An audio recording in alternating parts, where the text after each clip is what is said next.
ఉజ్జయిని మహంకాళి అమ్మవారి బోనాల దగ్గరికి అయితే మెట్టి సాయి కుమార్ గారు అయితే రావడం జరిగింది. మరి ఆయనతో మాట్లాడి ఈ ఏడాది బోనాలు ఎలాంటి ఏర్పాట్లు చేశారు, ఎలా అనిపిస్తుందో కూడా తెలుసుకునే ప్రయత్నం చేద్దాం.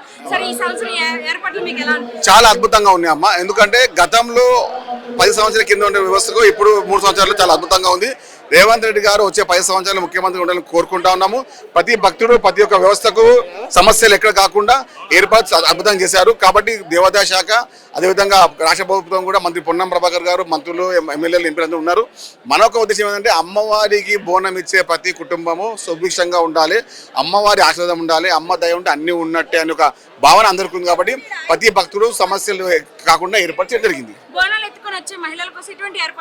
ప్రత్యేక క్యూనే లేపాయి ఇదంతా జెంట్స్ లేడీస్ కి, అంటే ఇది చాలా అద్భుతంగా ఉంది. అంటే గతంలో ఎప్పుడు లేకుండే ప్రత్యేకంగా బోనానికి ఒక లైన్ పెట్టడం జరిగింది, భక్తులు ఒక లైన్ పెట్టడం జరిగింది. అదేవిధంగా సమస్యలు రాకుండా ప్రత్యేకంగా చాలా మంది పోలీసులు కానివ్వండి, దేవాదాయ సిబ్బంది కానీ ఉన్నారు. కాబట్టి చాలా అద్భుతంగా చేసిన ఏర్పాట్లకు మన ముఖ్యమంత్రి గారు వచ్చే 10 సంవత్సరాలు ముఖ్యమంత్రి కోరుకుంటూ ఆ అమ్మవారి దయ స్పష్టంగా సంక్షేమ పథకాలపైన, రాష్ట్ర సుభిక్షం పైన, రాష్ట్ర అభివృద్ధి పైన ముఖ్యమంత్రి రేవంత్ రెడ్డి పైన కోరుకున్నాము. గతంలో పోలిస్తే ఈసారి క్యూ లైన్ లో ఉండే భక్తులు తొందరగా దర్శనం చేసుకోవాలి అనే ప్రత్యేకమైన చర్యలు గతంలో 4-5 ఉండే క్యూ లైన్ 10-15 చేశారు. కాబట్టి అద్భుతం. ఎందుకంటే భక్తుని యొక్క ఒక దేవుణ్ణి కోరుకోవాలి, దేవుణ్ణి చూడాలి, ఆ తల్లిని చూడాలనే ఉద్దేశమే వారి యొక్క ఒక తపనకు అమ్మవారి యొక్క ఆశ ఉండాలని కోరుకుంటున్నాము.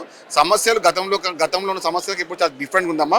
మనం చాలా చేసాము, క్యూ లైన్లు పెంచాము, సదుపాయాలు అందుబాటులో పెట్టాము, అధికారులు స్పష్టంగా పనిచేస్తా ఉన్నారు. ఈ ఏడాది ఎలాంటి ఏర్పాట్లు చేశారు బోనాలు? మీరు చూస్తూనే ఉన్నారు, ఫండ్స్ ఇంక్రీజ్ అయినాయి.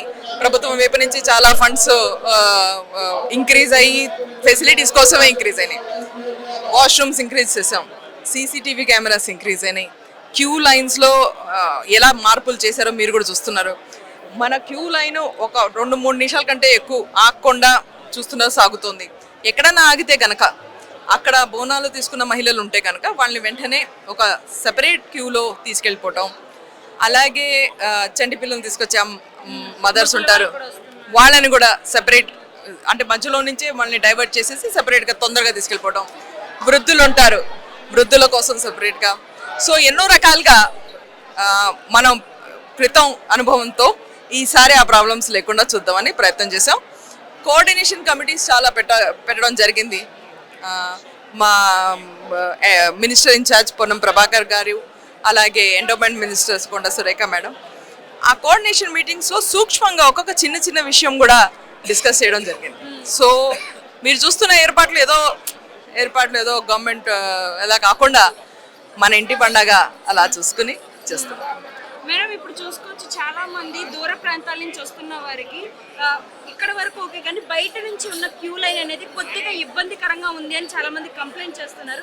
దీని మీద ఏమైనా చర్యలు తీసుకున్నారు? ఖచ్చితంగా మీరు సాయంకాలం దాకా చూస్తారు, ప్రాబ్లమ్ సాల్వ్ అవుతుంది. ఇప్పుడు మనతో పాటు పార్లమెంట్ కంటెస్టెడ్ ఎంపీ అయిన గడ్డం శ్రీనివాసరావు గారు ఉన్నారు. మరి ఆయనతో మాట్లాడి ఈ సంవత్సరం ఏర్పాట్లు ఎలా అనిపిస్తున్నాయి కూడా తెలుసుకునే ప్రయత్నం చేద్దాం. సరే, ఈ సంవత్సరం ఏర్పాట్లు ఎలా అనిపిస్తుంది? చాలా అద్భుతంగా ఏర్పాట్లు జరిగినాయమ్మా. ఇవాళ ఈ అంగరంగ వైభవంగా ఈ ఏర్పాట్లు జరగడానికే కారణం ఏంటి అంటే, గతంలో మా ప్రభుత్వం ఉన్నప్పుడు కేసీఆర్ గారి ముఖ్యమంత్రిగా ఉన్నప్పుడు ప్రభుత్వం నుంచి నిధులు కేటాయించారు ఈ గుళ్ళకు.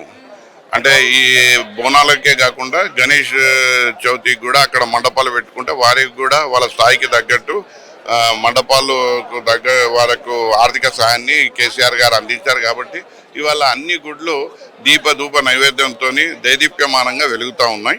అది కేసీఆర్ గారి చొరవ. ఈ ప్రభుత్వం కూడా కొనసాగించాలని నేను విజ్ఞప్తి చేస్తూ ఉన్నా. అదేవిధంగా ఇవాళ సికింద్రాబాద్ బోనాలకు మనం కనుక అనుకుంటే మనం చెప్పుకోవాలంటే చాలా ఏంది అని అంటే మహిమగల్ల అమ్మవారు. ఇక్కడ దేశ విదేశాల నుంచి వస్తారు, ఇక్కడ లోకల్ తెలంగాణ రాష్ట్రం నుంచి నలుమూలల నుంచి వస్తారు. ఇంకోటి అందరూ బోనాలు తీసుకొస్తారు. మళ్ళీ అమ్మవారికి వారి కోరికలు కోరుకుంటే జరుగుతాయి అని వారి నమ్మకము. ఆ అమ్మవారు కొన్ని సంవత్సరాల నుంచి ఈ యొక్క నమ్మకాన్ని అమ్మవారు దక్కించుకుంటున్నారు. సో ఇవాళ చాలా అద్భుతమైనటువంటి దృశ్యాలు ఇక్కడ ఆవిష్కృతం అవుతాయి. ఇప్పుడు మనకి ఇక్కడ బోనాలు జరుగుతూ ఉన్నాయి. బోనాల తర్వాత రాత్రి బలిగం పుట్టది, మళ్ళీ తర్వాత పొద్దున మీకు రేపు పోతరాజులు, అట్లనే రంగము, పలారపు బండ్లు, ఇలాంటివన్నీ బాగా ఇక్కడ రేపు మార్నింగ్ నుంచి అంటే ఇక్కడ చాలా ఒక ప్రోటోకాల్ ఉంటుంది. ఇక్కడ ఉన్న వాళ్ళను స్వాగతిస్తారు. స్వాగతించిన తర్వాత ఘటాలు రాత్రికి ఉంటాయి, రంగం మధ్యాహ్నం ఉంటుంది. పోతరాజులు రంగం కన్నా ముందు పోతరాజులు వస్తారు. మళ్ళా తర్వాత రాత్రి మళ్ళీ పలారపు బండ్లు ఉంటాయి. చాలా అద్భుతంగా ఉంటాయి. ఇక రెండు కళ్ళు సరిపోవు మనకు ఈ దృశ్యాలు చూడాలంటే, రెండు కళ్ళు సరిపోవు. ఇవాళ అద్భుతమైనటువంటి ఇవాళ బోనాలు అంటేనే మనకు గుర్తొచ్చేది ఉజ్జయిని మాంకాళి, సికింద్రాబాద్ బోనాలు. సో ఈ బోనాల నుంచి ఒక నూతన ఉత్సాహం ఏంటంటే ప్రజలలో వస్తుంటుంది.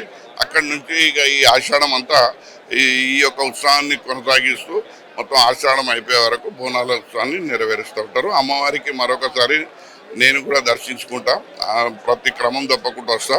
అమ్మవారికి ఇవాళ వర్షాలు లేవు, ఆ వర్షాలు పడాలి.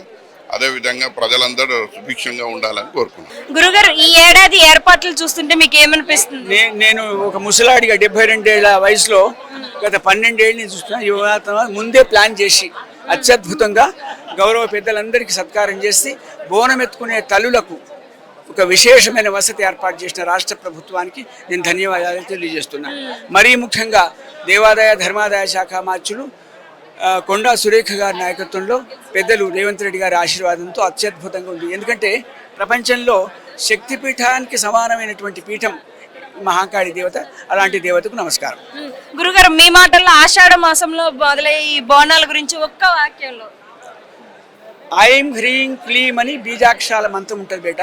హ్రీం అనే కామనాబీజం మీద అమ్మవారు నిండుగా కొలువైంది. ఈ హ్రీం అనే కామనాబీజం మీద ఉన్నటువంటి ఒకటి అనారోగ్యంతో బాధపడుతున్నటువంటి వ్యక్తులకు ఆరోగ్యం అవుతుంది. ఆర్థికంగా సౌజన్యం లేని వాళ్ళకి ఆర్థిక పరిపుష్టత ఏర్పడుతుంది. విద్యార్థులకు చదువు వస్తుంది. అది ఆషాఢం యొక్క ప్రశస్తి. చివరిగా ఒక్క ప్రశ్న, గతంలో ఇక్కడ వామాచారం పద్ధతి కొనసాగేది, ఇప్పుడు చూసుకుంటే మనకు వామాచారం లేదు. శాస్త్రీయమైనటువంటి పూజా పునస్కారాలు చేస్తున్న వాళ్ళందరికీ కూడా నమస్కారం.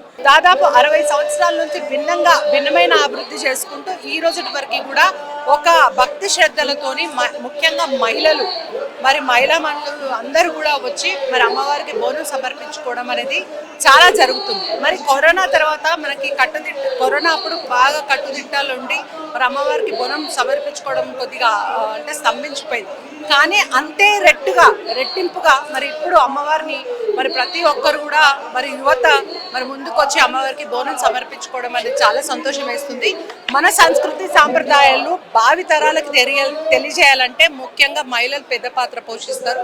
దాంట్లో ఈ బోనానికి సంబంధించినంత వరకు అమ్మవారికి ఊరేగింపు ఇవన్నీ కూడా ఈ రోజే కాదు తెల్లారి కూడా ఘట్టం ఎక్కడం జరుగుతుంది. దానిపైన కూడా అంతే నమ్మకంతో అంతే నమ్మకము భక్తి శ్రద్ధలతో చేయడం జరుగుతుంది. యావత్ తెలంగాణ అందరికీ కూడా తెలుగు ప్రజలకు అందరికీ కూడా ముఖ్యంగా తెలంగాణలో అందరికీ కూడా తెలంగాణ లష్కర్ బోనాలకు సందర్భంగా శుభాకాంక్షలు. అంటే అది బాధ్యత, ప్రభుత్వం బాధ్యత. ఏ ప్రభుత్వం వచ్చినా కూడా ఆ బాధ్యతను నిర్వర్తిస్తారు. ఈ సంవత్సరం కూడా అదే జరుగుతుంది. యువత ముందుకొచ్చి దీన్ని అంటే ఒక సీక్వెన్స్ గా పోవడం అనేది కూడా జరుగుతుంది.